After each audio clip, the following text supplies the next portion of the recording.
Bonjour tout le monde et bienvenue à Hop dans le Wok. Aujourd'hui, je vous fais une petite vidéo très courte pour vous montrer comment faire la sauce de poisson, le dipping sauce, pas la sauce de poisson pur, mais celle qu'on utilise pour tremper des rouleaux impériaux ou la plupart des bouffes vietnamiennes. Parce que la sauce de poisson, on en retrouve dans à peu près tous les repas. Et pour juste encourager tout le monde à essayer, j'aimerais vous dire que ça ne goûte pas vraiment le poisson. C'est vraiment une sauce qui est sucrée un peu. C'est délicieux. Et aujourd'hui, la recette que je vous montre, c'est la recette de ma belle-mère. Et selon moi, c'est la meilleure recette. C'est elle que je mets dans mon riz et dans à peu près tous mes plats asiatiques que je mange. Et les ingrédients. À l'épicerie, ce que vous allez trouver, c'est des bouteilles de sauce de poisson. Mais c'est pas ça que vous allez prendre pour tremper vos aliments. Ça, c'est de la sauce de poisson pure. Ça va être un ingrédient pour faire notre dipping sauce de poisson. C'est un petit peu mélangeant, je sais, mais en gros, ici, on utilise la marque des Trois Crabes. Il n'y a pas de crabe dedans, encore plus mélangeant. La marque des Trois Crabes, elle a un meilleur goût quand c'est pour utiliser pour faire une trempette. Ça se peut que vous voyez d'autres marques, comme Squid, qui est une autre bonne sauce de poisson, mais le goût n'est pas exactement pareil. C'est une sauce de poisson qui sent un peu plus fort, mais qui goûte un peu plus fort aussi. Elle, c'est elle que je vais utiliser pour mélanger dans mes recettes quand il va y avoir des mix de sauce soya puis des sauces de poisson. Elle, pour mixer dans des recettes, est vraiment parfaite. Elle est un peu moins chère aussi, elle est souvent comme 2,5 piastres, tandis que l'autre va être autour de 5 à 6 $. Mais les Trois Crabes, c'est elle qu'on va prendre aujourd'hui pour faire notre mix de sauce de poisson. Fait que maintenant que ça c'est expliqué, on va tout de suite intégrer les ingrédients. J'ai 200 ml de sauce de poisson des Trois Crabes. J'ai 200 ml de sucre, du sucre ordinaire, là, granulé. Après ça, 1/4 de tasse de vinaigre blanc et 600 ml d'eau.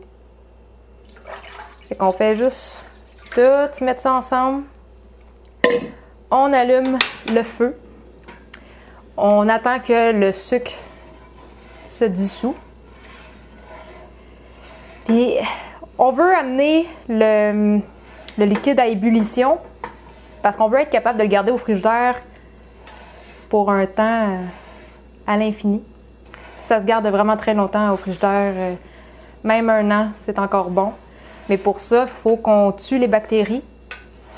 Et l'autre chose, si jamais vous écoutez d'autres vidéos de sauce de poisson, la plupart des gens mettent de la lime dedans. La lime, on en met quasiment tout le temps, mais si vous voulez pouvoir la garder au frigidaire, il ne faut pas mettre la lime. Parce que ça va faire que ça va virer mauvais au frigidaire. Et ce qu'on fait, ça va être vraiment les ingrédients pour la sauce. Si vous voulez mettre de la lime, à chaque fois que vous allez vous en sortir pour votre repas, vous pouvez vous presser un petit quartier de lime dedans. Ça, c'est l'autre alternative. J'ai haché 3 gousses d'ail assez grossièrement, puis 2 petits piments de taille qu'on a enlevé les pépins parce que sinon ça fait un petit peu trop épicé. Mais on ne va pas les mettre à bouillir parce qu'on ne veut pas les faire cuire nécessairement. On veut juste que notre bouillon, après, il s'infuse un petit peu de saveur. Fait qu'un coup que ça va avoir bouilli, puis qu'on va être prêt à le transvider dans notre pot, après ça, on va rajouter l'ail et le piment, puis on va pouvoir mettre ça au frigidaire. Comme là, on voit qu'il n'y a plus de cristaux de sucre. J'attends juste que le liquide bouille.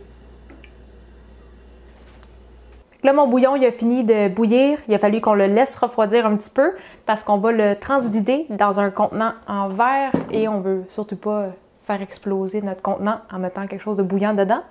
Mais vu que je suis pas super habile avec verser des choses, je vais le verser tout d'abord dans une tasse à mesurer et je vais le transférer.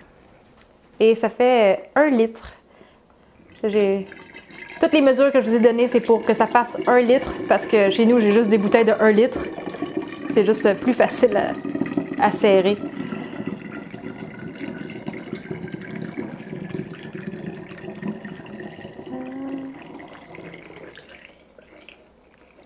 Et bon, ben, il va nous en rester un petit peu pour nos rouleaux. On va mettre notre ail. Je pense que je vais le mettre aussi avec ça.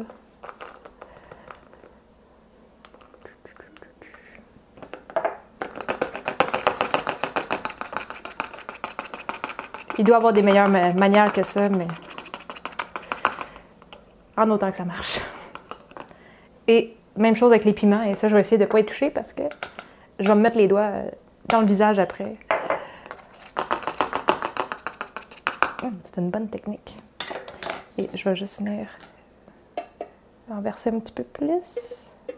Ah ouais, ah ouais. Et idéalement, si vous pouvez avoir une bouteille qui se scelle bien.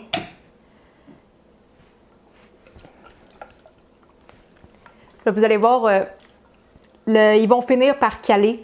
C'est comme là, après une journée, l'ail et le piment, ils restent dans le fond. Au début, ça flotte comme ça. Je ne sais pas ce qui se passe avec, mais c'est le même. Et c'est juste ça. Maintenant, vous avez une bonne bouteille, toujours prête pour vos repas. Vous voyez comment c'était simple et savoureux. Si vous avez aimé cette vidéo, n'oubliez pas de vous abonner à la page et je vais mettre aussi la recette sur mon blog. Le lien va être dans la description. Bonne journée à tous! Bye bye!